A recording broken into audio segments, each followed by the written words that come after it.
Hi, I'm Michelle Gross, and I'm a licensed marriage family therapist specializing in eating disorders in Westlake Village.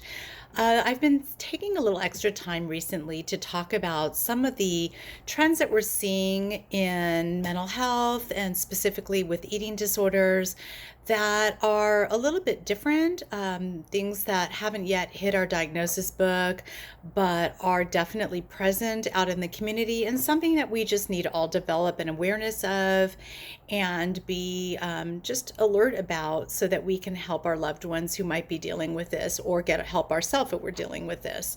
So today I'm going to talk a little bit about orthorexia. Orthorexia is a term that was coined in 1998. And if you look at the term orthorexia, ortho means to be straight or to be right. And when I first heard the term itself, I was thinking, are they talking about someone's teeth? Because to me, that's what it sounds like when you think of orthodontics or something like that. But it's not related to teeth necessarily, but it is related to doing the right behavior according to one's own personal standards, whatever those might be. So, orthorexia is a trend about being as absolutely healthy as possible. And although that sounds good in theory, the problem with this is that some folks, in their attempt to be healthy and to eat right, are going more and more to the place where they can't eat so many different things that it's becoming actually problematic versus helpful. So oftentimes it starts off helpful, but then it becomes more and more restrictive. So that's something that we just want to prevent from happening. Uh, the first thing we see with an orthorexic individual is a obsession with ingredients. The individual tends to be more and more concerned over time that the ingredients in all their foods are extremely healthy. Sounds great, but the problem is that they keep eliminating categories of ingredients that they no longer deem appropriate. So there might be a compulsion about checking ingredients, and this can take hours. A person might be looking at labels and going to markets and spending lots of time reading up on what they can or can't have as they tend to try to find what their meal is going to be for the day. They might want to see things on the labels such as the term organic or whole grain or high fiber or unprocessed. Again, it sounds nice in theory, but if you start eliminating all these things, it becomes really hard to find healthy things to eat. Oftentimes, the idea of healthy food groups in general becomes a preoccupation, so they might cut out a number of food groups. So, much like an anorexic might initially cut out sugar or carbs, the orthorexic might decide that dairy's no longer acceptable or meat is dangerous. And of course, the other things that I've already mentioned will be eliminated as well.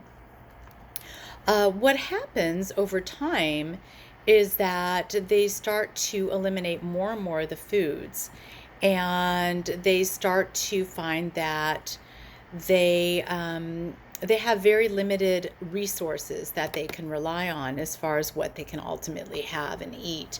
So therein lies our problem. So we might see them looking for foods that are unprocessed. We might see them looking for foods that are clean or pure. And there's just a huge interest in what others are also eating. And is that healthy or is that not healthy? And should I or shouldn't I have that? The person tends to become very distressed about eating, particularly when they go out.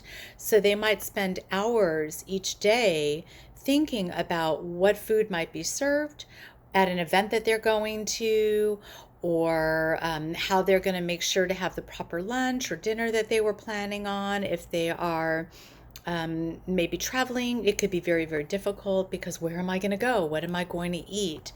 So there's a high amount of stress and distress about having safe foods or healthy foods and sticking to a particular lifestyle. And these foods may not always in their resources be available. So that creates a problem. The lifestyle in itself must be very, very healthy.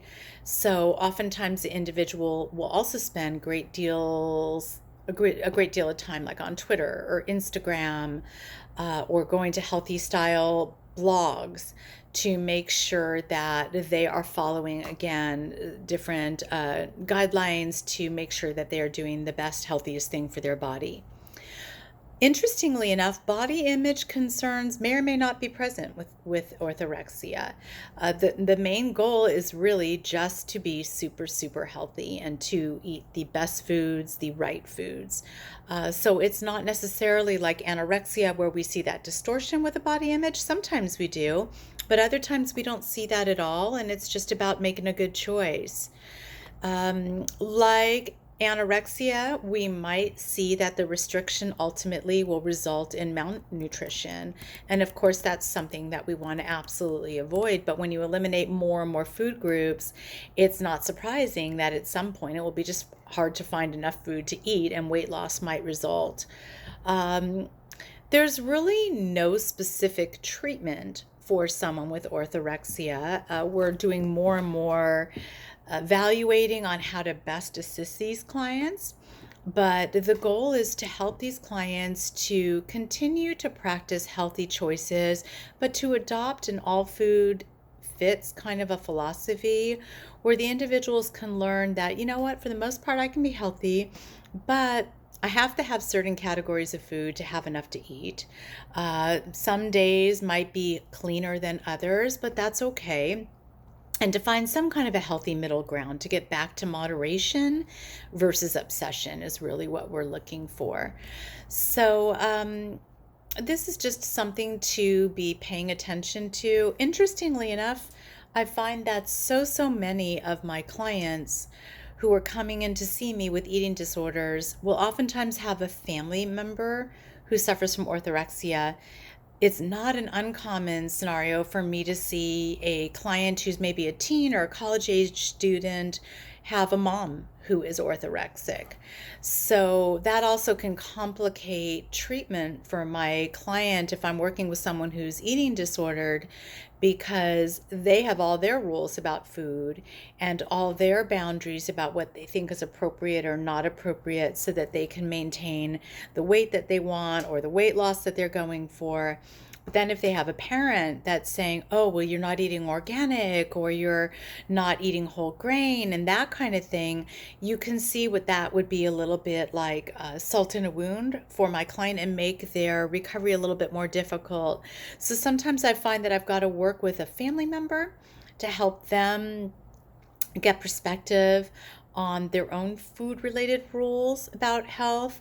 And sometimes I've got to help the eating disordered individual who's living with that person to kind of figure out and navigate like what's healthy ground for me given my current goals and my needs. So this can be a very complicated situation. If you are struggling with orthorexic tendencies, I do hope that you will seek some consultation with a professional and get some help with this. It's something that it's a hard way to live. It's really restrictive. Can become very obsessive, and it can just really interfere with the quality of one's life all around. So if you have any questions about this, feel free to give me a call. Feel free also to check out some of the resources and articles on my website. It might tell you a little bit more about some of these things that we talked about today. I so thank you for visiting today, and I hope you have a healthy day.